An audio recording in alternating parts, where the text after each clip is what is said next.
Tungod sa kamanduan nga gilwatan sa Malacañang nga i-divert ang international flights padung sa Mactan Cebu International Airport kon MCIA ngadto sa Manila.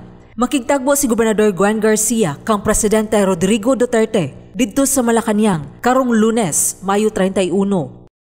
Kuyog sa gobernador sila si Department of Health kon DOH-7 Director Dr. Jaime Bernadas, DOH-7 Spokesperson Dr. Mary Jean Loreche, Secretary Dino, o retired Major General Mel Feliciano, ang Deputy Chief Implementer sa Interagency Task Force for the Management of Emerging Infectious Disease kun IATF-MEID sa Visayas.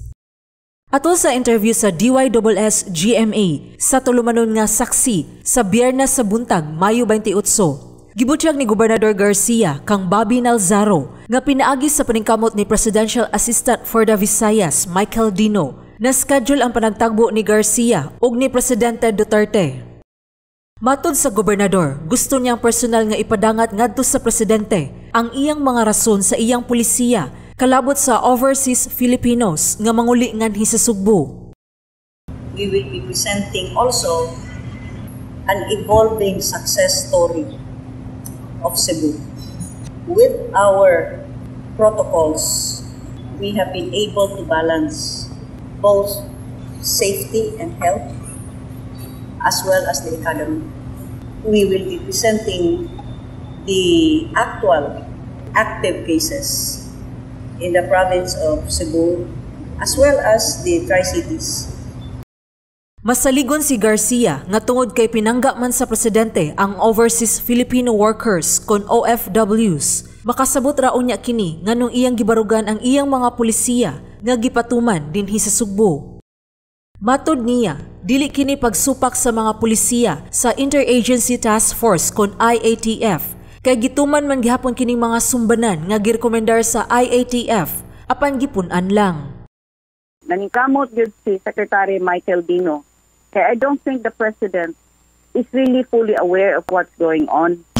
Unya mao tong naningkamot gyud si Secretary Michael Dino gani kagabi doon na sila dinner o niabot ni sa presidente.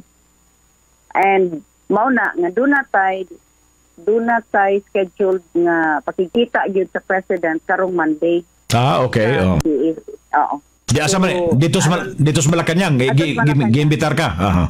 Yes, about kanang buadto ta aron mo presentar ta sa figures nato diri sa Cebu unsay kahimtang gyud ato. Kemduman nga miluwat og kamanduan ang Malacañang nga i-divert ang international flights gikan sa MCIA ngadto sa Manila sulod sa usa ka semana sugod sa alas 12:01 sa tungang gabii sa Mayo 29 hangtod sa alas 11:59 sa gabii sa Hunyo 5.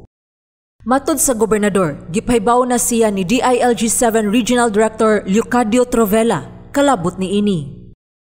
Kung palab-anan ra pud kay na ninyo kataas ng inyong pag-divert sa flight, mutingog na sad ko kay mawad-an na pug revenue ang airport. Sheila Gravinez, Balita sa Sugbo.